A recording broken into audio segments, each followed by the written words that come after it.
What if Tank Davis, who can punch, who is a hell of a fighter, who is a top 10 pound-for-pound fighter, what if he lands a punch on this bigger guy's chin, right, who's not a professional fighter?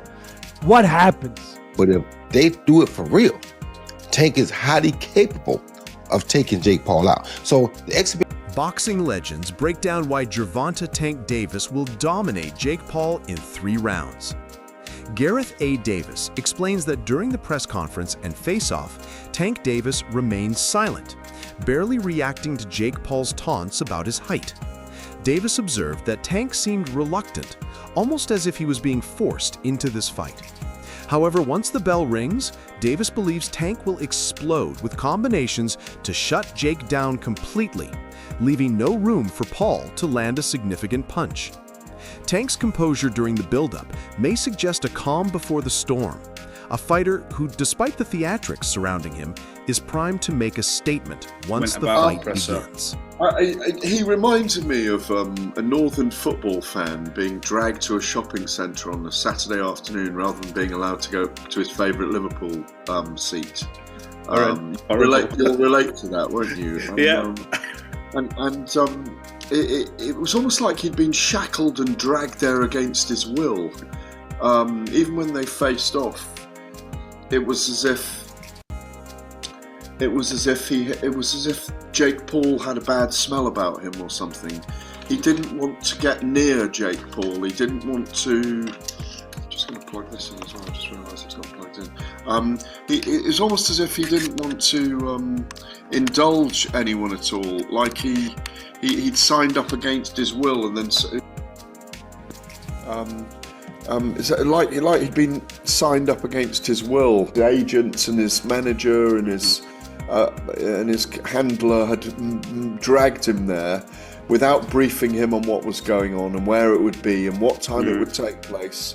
And there was this oaf in his mind standing there in front of him, this big oaf who kept posturing, and it just didn't do anything to him. I wondered at one point whether he was going to burst out with a combination of punches or something and just drop Jake Paul, who was being, measuring him up and going down to his height, and it was all very peculiar in my view.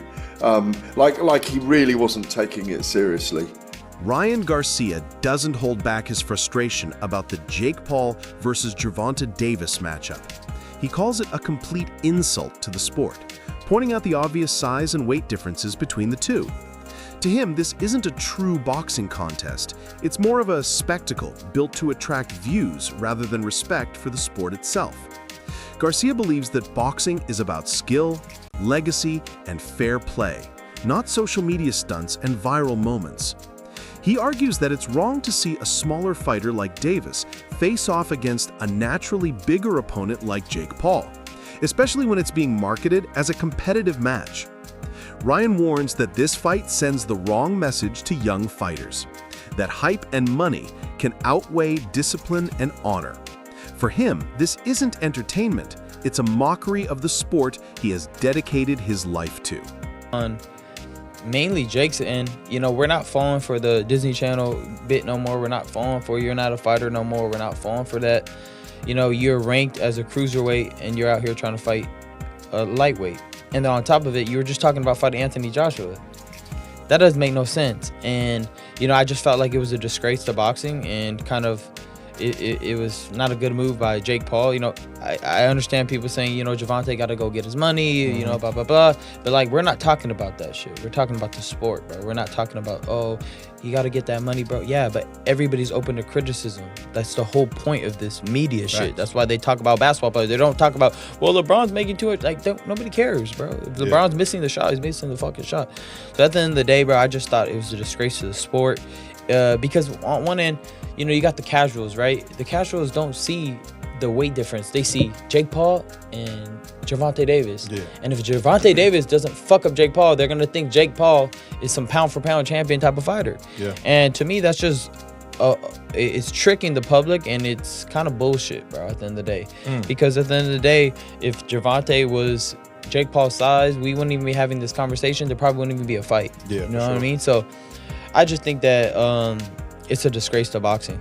Well, we got to play devil's advocate because people were saying, well, Ryan, you called out Jake Paul before too, so how would you say that? What do you have to say to the people that were saying that? Well, to you? I'm way bigger than Gervonta Davis. Gervonta Davis is 5'4", and his last fight was at 133. My last fight was 147. I walk around 170. So, I mean, 170 to 190, whatever, however big is not too much difference. But you got Gervonta Davis, he's actually really small. Like, when I fought him, he's small. Yeah. So I just think it's a very unfair fight. Nobody was complaining when Jake Paul was fighting Julio Cesar Chavez. Right. Nobody was complaining when he's fighting Anthony Joshua. And I still think Jake Paul's a cool dude.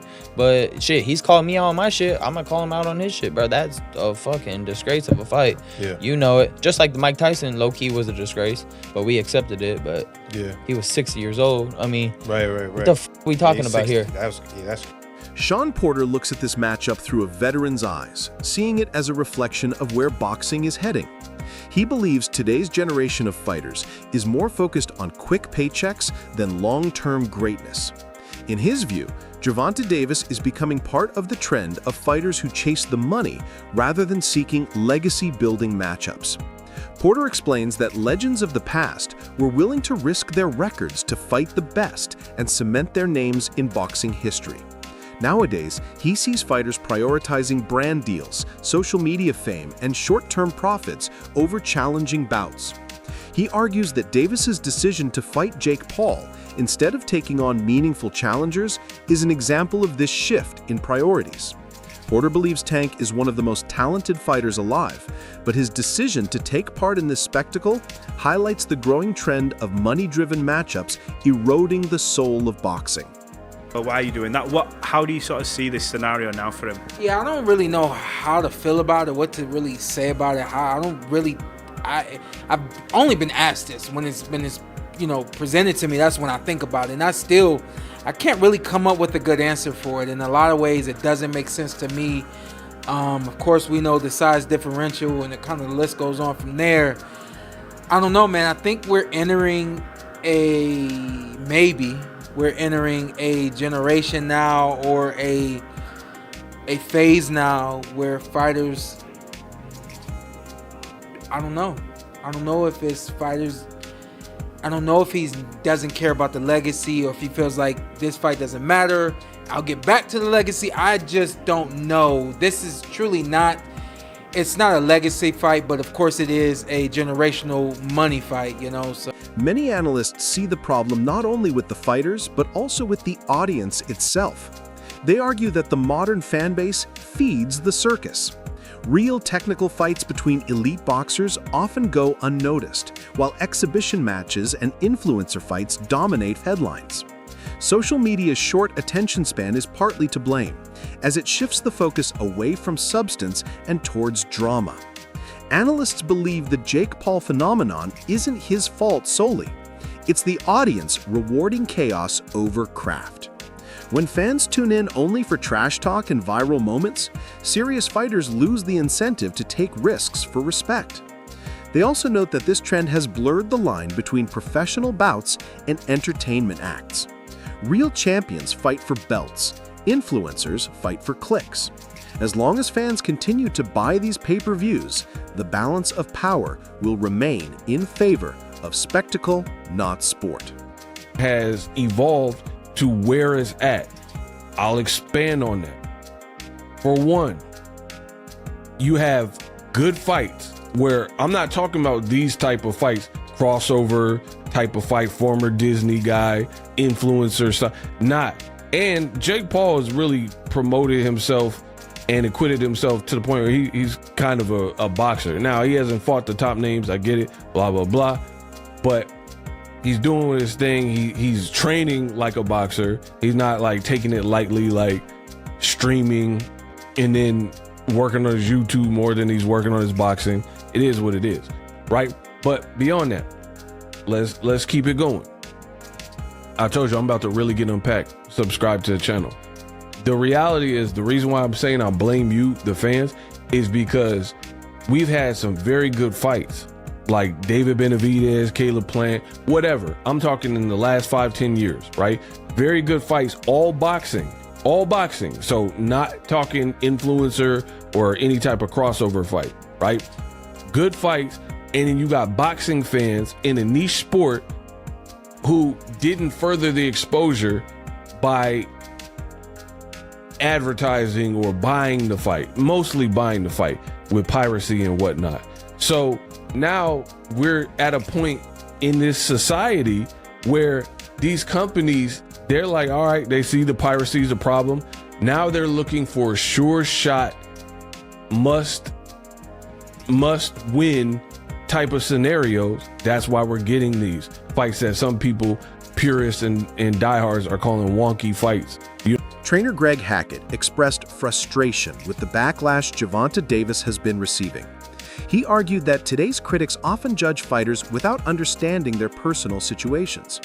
Hackett emphasized that if Davis chooses to fight Jake Paul, his decision should be respected.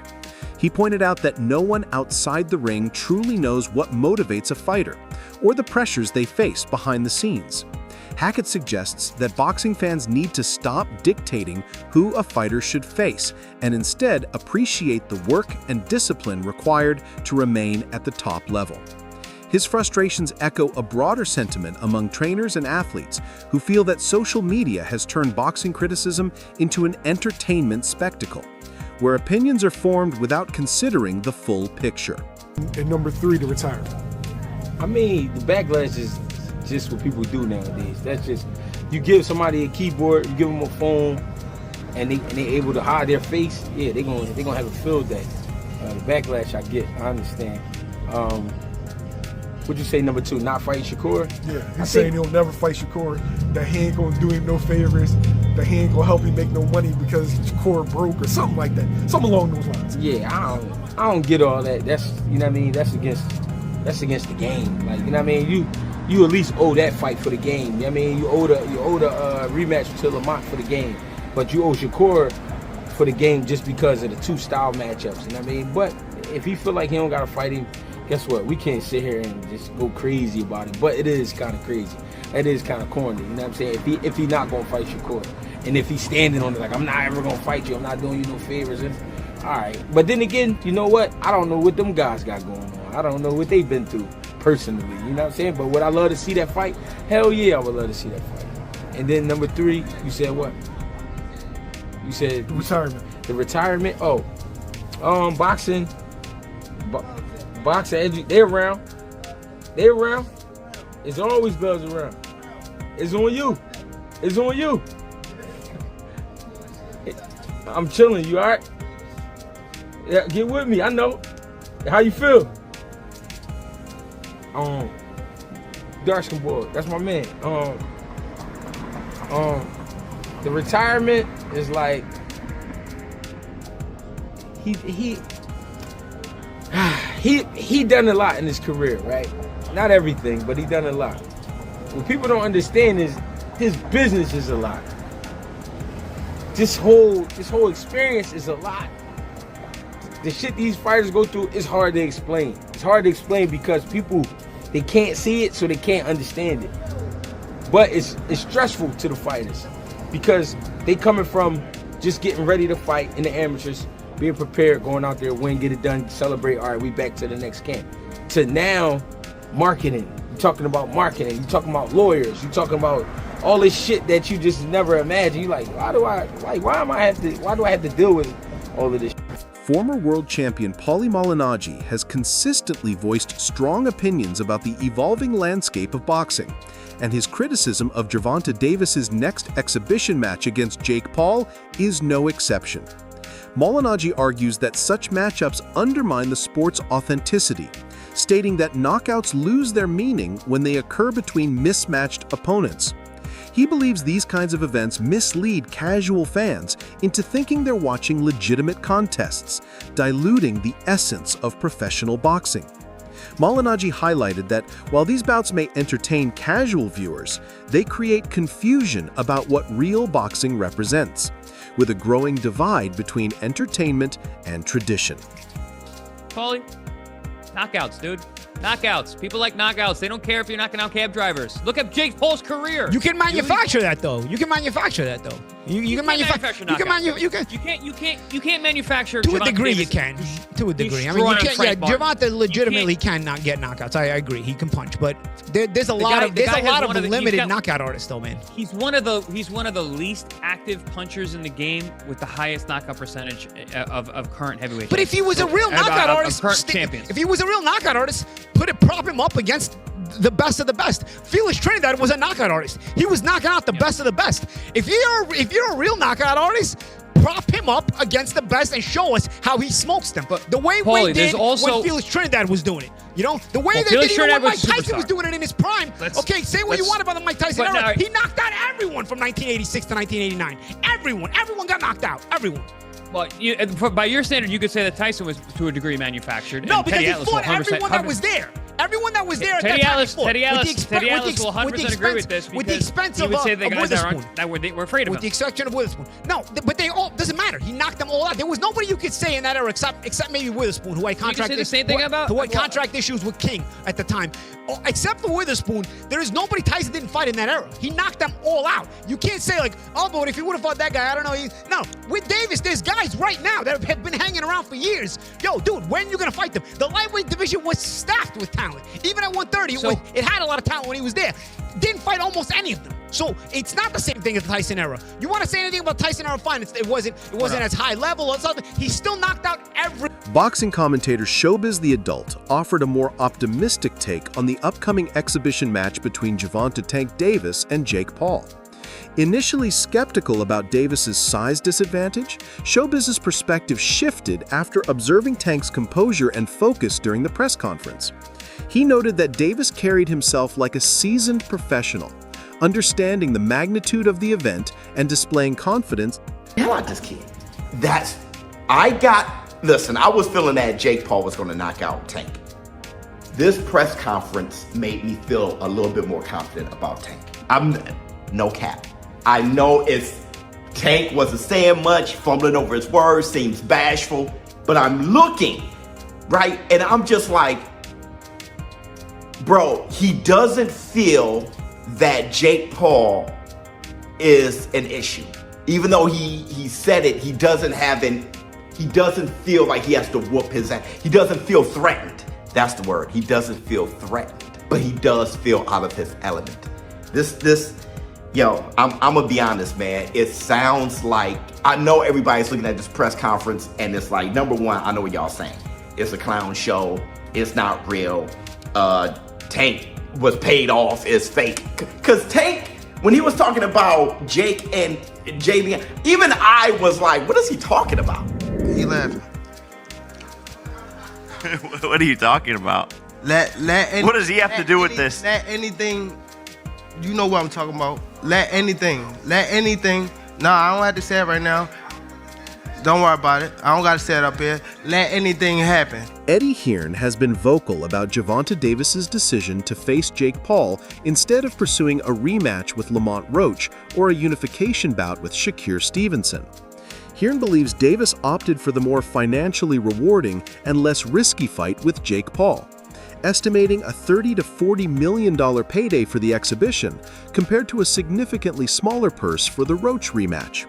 He argues that if Davis were genuinely interested in challenging himself, he would have chosen to face Shakur, whose precision, patience, and boxing IQ Hearn believes would give him the edge in a showdown with Davis.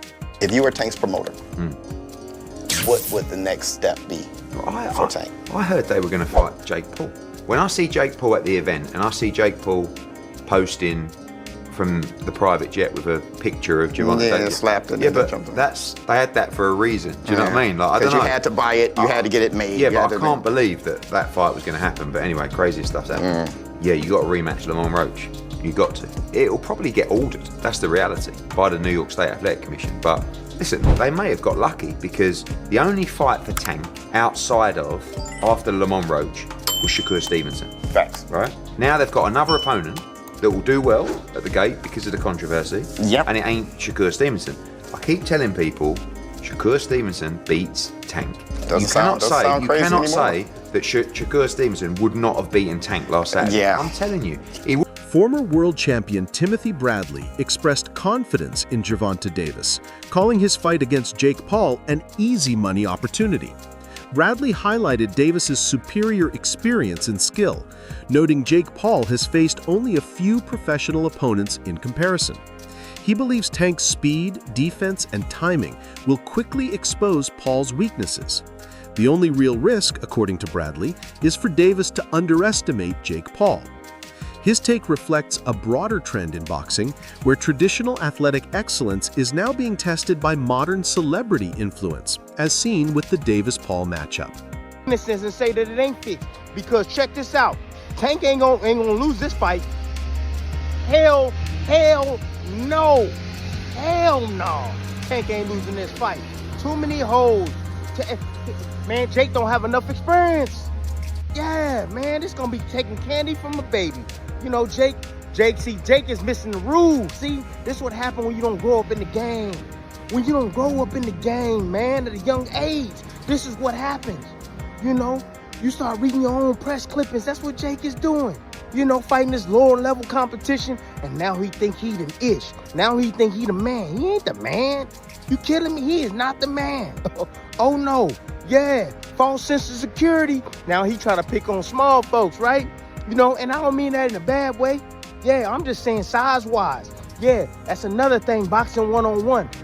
That wraps up today's. Don't forget to like the video, drop your thoughts in the comments, and subscribe for more coverage of the biggest stories in boxing. Until next time.